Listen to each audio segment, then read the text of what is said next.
What's going on, and welcome to a brand new episode of hair tutorial reaction video. I still don't know what to call this. I really need help. Please let me know what do I call this series. Nonetheless, this is a series where I pull beauty vloggers' hair tutorials and I basically answer 3 questions. 1, do I agree with their technique? 2, if I do agree with it, why is their technique working so that you can better understand exactly what's going on so you can get better results for yourself? And 3, final thoughts. What do I actually think about the overall tutorial, and is it worth you checking out and kind of paying attention to? So yes, we're gonna go through all those, but today is gonna be a little bit of a different kind of video. It's kind of a tutorial, but not. But it's actually titled 10 Ways You're Doing Your Hair Wrong. So yeah, so in this video, I'm gonna actually go through 5 of the 10 different things that I wanna elaborate on a little bit, and you definitely should go check out the video. I'll link it in the description below so that you can see it. Let's dive into the video. Okay, today's video comes to us from Shae Whitney. Now, I actually wasn't familiar with Shae prior to seeing this video. She does have a beauty lifestyle channel, and it looks like it's a great channel, but this particular video kind of stood out to me, obviously because it's in the hair realm. And if you're new to me, my name is Justin Hickox, and I've been doing hair since 1995. So this is what I do, is I talk about hair. And so I kind of wanted to break it down, so let's do that now. The first thing you're doing all wrong, and I also just want to say a lot of these ideas are totally unconventional, and many will probably disagree with me, but that's okay. Let's just take all of this with a grain of salt. This is what works for me. But you're using too much darn conditioner. Too much conditioner. You're going overboard with it. People just slather it on. They slather it on all over their hair because one of those products is kind of fun to use because it instantly makes your hair feel silkier. And don't get me wrong, I do use conditioner. There's ones I've recommended to you guys that I love, but I go very light with it. And I really only focus on the ends, and then I rinse it out, and it doesn't weigh all of my hair down. And when I first watched this, I actually already liked her to begin with because, well, to be honest, she's upbeat. She's got a lot of energy, and I get a lot of grief for talking really fast, and she talks fast, so we're gonna be friends immediately, right? Okay, so I wanted to dive into this one because she is absolutely not wrong. I do think that conditioner is overused a lot. I think there's a lot of products that are overused a lot, but conditioner is definitely one of them. People have a tendency to think, oh my gosh, my hair is dry. What I need to do is use a bunch of conditioner on it, or I use conditioner all the time and that's gonna help it. Now there's 2 things, and one thing that she didn't bring up here, but one thing that she did. One of the aspects of this is the fact that just because a conditioner is a conditioner, it doesn't inherently mean that it's good for you to use too often. A conditioner that's too strong for your hair, too deep, right, used too often can actually dry your hair out. It's a bit like overwatering a plant. Just because you have a deep conditioner doesn't mean that more is always better. Also, it can have a tendency to weigh your hair down. So utilizing it, like she mentioned, from the mid shaft to the ends and not using it up at the scalp heavily, that's not a bad idea. Because also you have to think that unless you're doing heavy color or heavy chemical processing, the roots and a little, 2 inches down the mid shaft from the roots, it's not gonna be hair that's lacking in the vitamins and minerals and nutrients that conditioner is going to put back into the hair, the same way that hair from your mid shaft to the ends that's been on your head a whole lot longer, that's gonna need a little bit more attention. So she's really spot on this. you're doing this wrong too. You're not blasting your hair with cold air at the very end. Every hairdryer on the market these days has that feature where you can blast with cold air and almost no one uses it, at least in the way that I do. So again, just dry your hair like normal. Don't worry about styling it. Use the hot air, dry your hair, get it dry, and then for the last 30 seconds to a minute, blast your hair with cold air to lock in that smoothness, reduce frizziness, and it really makes your hair a lot shinier too. So she's not wrong here at all. And the reason that this actually works is because hitting your hair with cool air actually helps to seal down the cuticle. It helps to kind of smooth that out. Now, you can actually take this a step further if you really want to, and I don't think most people are gonna have the desire to do this, but it really works. Actually hitting your hair with cold water before you get out of the shower, that will really help to seal that cuticle down and give your hair extra shine and make it smoother. But if you really have guts, hit it in the shower. Okay, let's be honest. I don't do that because it's cold and I want a warm shower.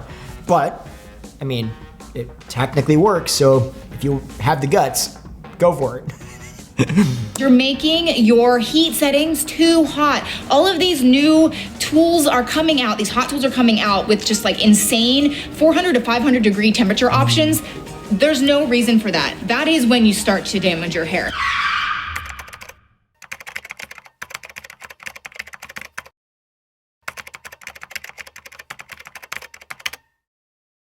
Okay, so I was waiting. When I first watched this, I was waiting. She said, you're setting that too hot. And I was like, oh, hold on a second. What, and I was thinking she's gonna tell you that you need to have that iron turned down to 200 degrees or 250 degrees or something like that. And then she brought it back to me and she said, above 400 degrees. And I was like, look at you. You're right. That is key. So why do I think you shouldn't set your iron to 250 degrees? It's not that you shouldn't. I just don't know that there's a whole lot of benefit to setting your iron that low and then having to have it in your hair for that much longer to achieve the result that you're trying to achieve. The cooler it is, the less it's warming up the hair, the less efficient it is in trying to create the overall look that you're trying to create. So there's really kind of a sweet spot. I usually keep them around 400 degrees. I don't go above that purely because you are giving more damage for really no more results. So 400 degrees is very much a sweet spot. She's dead on this, and I love that she said that. Well played. So next I wanted to talk about the curling wand I am using, and what you're doing wrong, you're using too big of a barrel. I know we want wavy hair, we want the bigger curls, and so everyone defaults to like these big barrels that look okay initially, but your hair just quickly falls out. It doesn't last. If you use no bigger than a 1-inch barrel, you can have the hairstyle for multiple days. I will show you how. So she's not wrong on this. And at first, if I'm completely honest, I was like, I don't know that I 100% agree with that, only because I know that there's different use cases for larger barrels. And so I do see that there's a benefit in some cases to having a little bit larger of a barrel. What she's trying to get at, and this is true, and I actually really like that she brought this up, what she's trying to get at is that many times people, and I see this in the salon as well, many times people create the amount of wave that they want to end with. We're not taking into consideration the fact that whatever you start with, more often than not, it's going to be relaxed a little bit in the next hour or so, especially if you live somewhere where there's a lot of high humidity. So realistically, you wanna start with a little bit more curl or wave than you're trying to achieve, and typically it's gonna be pretty easy to get that to relax a bit if it isn't relaxing enough. So you can still pull that curl or wave out easier, far easier than trying to put it back in if you don't have enough after you're done styling. So she's got a really, really good point here, and it is something that I think that we should pay attention to. Now, with that said, let me bring this kind of back here to what my original concern was. There is a scenario where maybe you want far less wave. Maybe you're not trying to get an actual wave. You really want that super open, loose, basic beach wave, right? It's almost like you're not even trying to get a curl, you're just trying to get kind of like a enhanced bend. So in that case, you would want to go a little bit on the larger side. The larger point here is just really recognizing what you're trying to achieve and then utilizing the appropriate barrel for that and making sure that you're enhancing that wave a little bit more than what you want to end with, because it is going to relax, or you can help it to relax. And then you can go ahead and, curl it. This could also be applied to straightening it, whatever. You're gonna take that section, and the key is you want to let it cool down in the way you want it to stay styled. So if you were straightening your hair, you would straighten it and then run a brush through it so that it instantly cools in that style. But since I went ahead and curled it, I don't want to brush through it. I want it to cool down in this styled way. So I'm going to flip it over, and I'm going to take a clip, and I'm going to clip it to my head.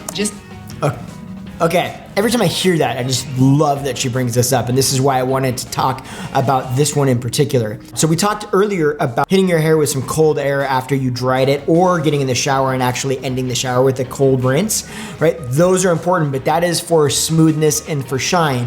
What we're talking about now, what Shae is bringing up, is the importance of allowing your hair to cool down into place. Now, this is not just true for what she's doing. This is true for just about any shape, what she actually brings up. What the key is on wave, on curl, or if you're trying to create bend. When I say bend, I don't mean wave. I mean just a bend in your hair.